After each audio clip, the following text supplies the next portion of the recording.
రెండో విషయం ఏంటంటే పరిశుద్ధత అనేటువంటిది అది దేవుని చిత్తం. It's the will of God. మొదటిది పవిత్రత అనేది దేవుడిచ్చిన ఆజ్ఞ. It's a commandment of God. రెండవది it's a will of God, దేవుని చిత్తం. చూస్తారా? వాక్యాన్ని చూడండి. తెసలోనికైలకు పరిశుద్ధుడైన పౌలు రాసిన పత్రిక 4వ అధ్యాయం 3వ వచనాన్ని చూడండి. మీరు పరిశుద్ధులగుటయే అనగా జారత్వమునకు దూరముగా ఉండుటయే దేవుని చిత్తము. ఇది దేవుని చిత్తము. మీరు పరిశుద్ధులుగా ఉండడం దేవుని చిత్తం. మనం ప్రార్థన చేస్తూ ఉంటాం. క్రైస్తవులు అందరూ ప్రార్థన చేస్తూ ఉంటారు.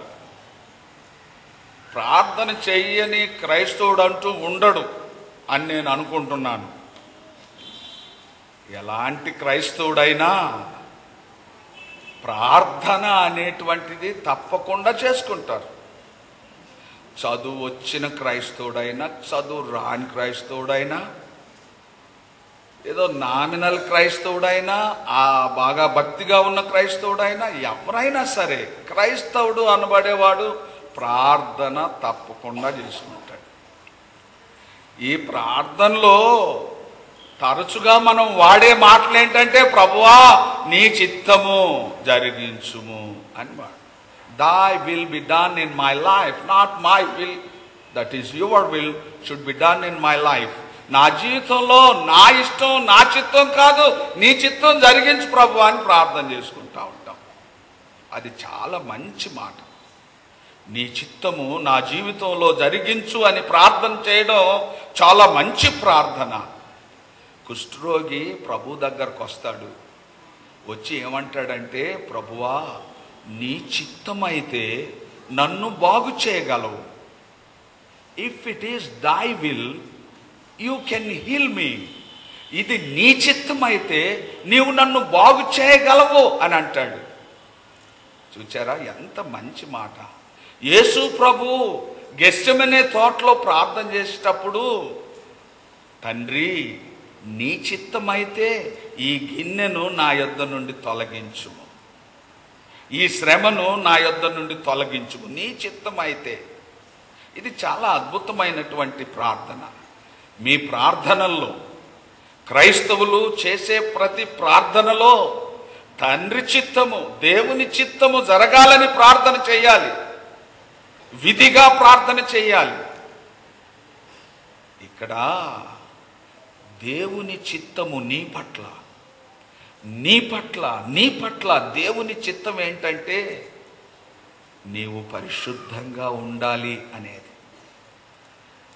ప్రతి క్రైస్తవుడు అపవిత్రతకు దూరంగా, కాలుష్యానికి దూరంగా, కల్మషానికి దూరంగా పవిత్రంగా జీవించాలి అనేది దేవుని చిత్తం.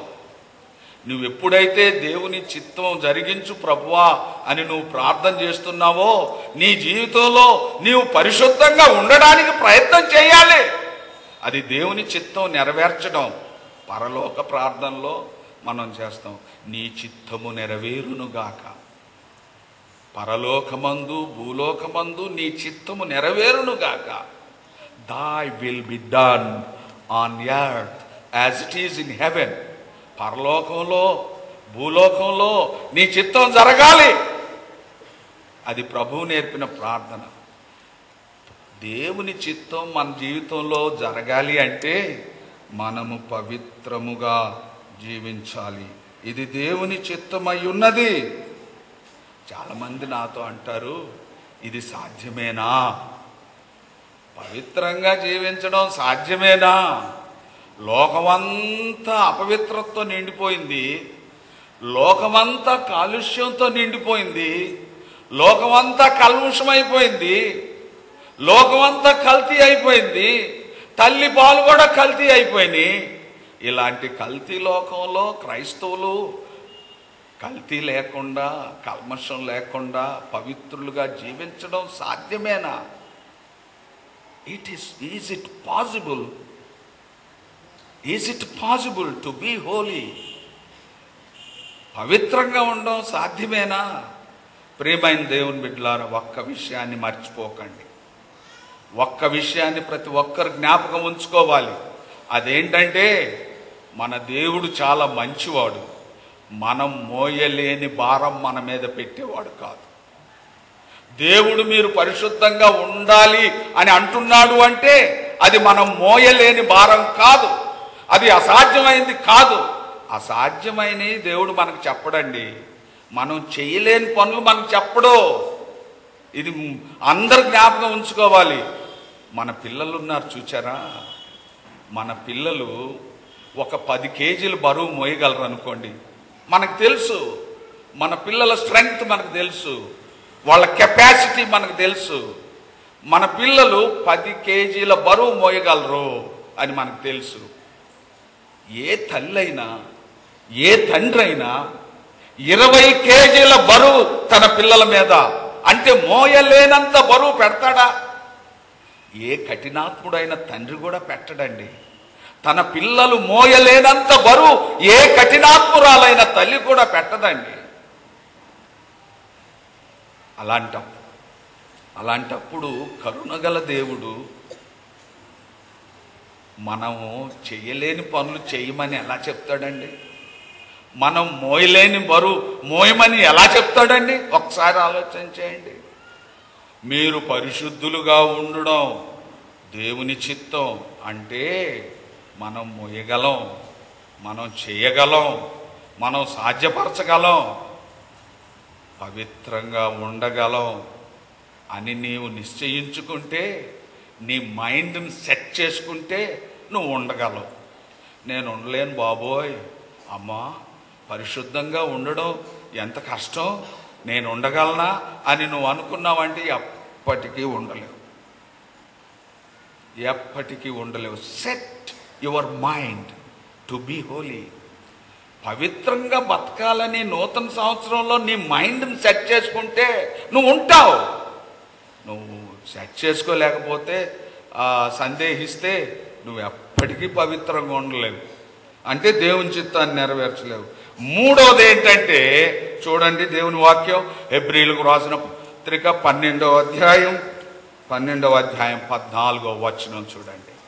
14 పరిశుద్ధత కలిగియుండుటకు ప్రయత్నించుడి. పరిశుద్ధత కలిగియుండుటకు, అందరితో సమాధానము, పరిశుద్ధత కలిగియుండుటకు ప్రయత్నించుడి అనే మాటను మీరు అండర్లైన్ చేసుకోవాలి. ఎందుకంటే ప్రయత్నించుడి అని అంటున్నాడు అంటే ప్రయత్నం చేస్తే సాధ్యం కానిది ఏది లేదు అని అర్థం. If you practice, nothing is impossible. What ever you practice, nothing is impossible.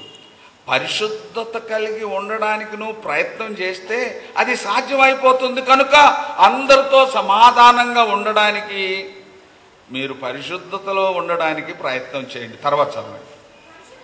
పరిశుద్ధత లేకుండా ఎంత భయంకరం అండి.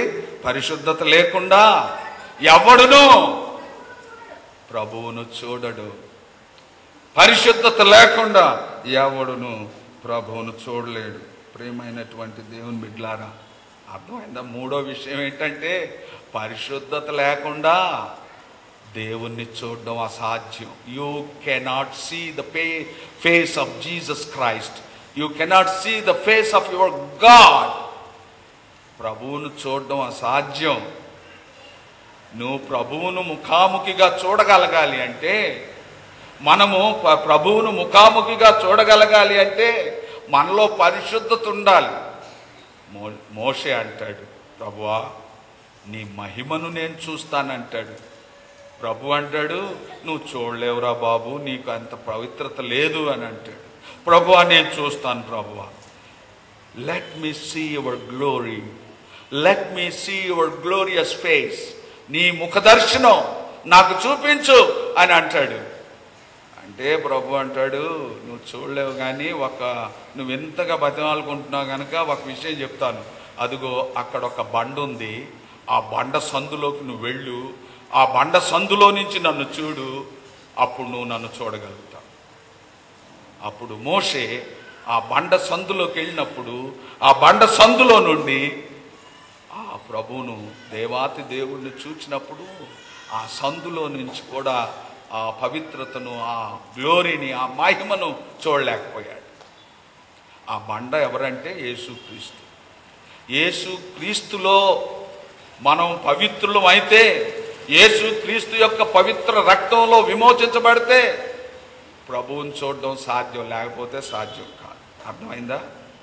ఈ నూతన సంవత్సరంలో 2011వ సంవత్సరంలో ప్రభు మనతో మాట్లాడుతున్నాడు. పరిశుద్ధాత్మ ద్వారా దేవుని స్వరాన్ని మనం వింటున్నాం.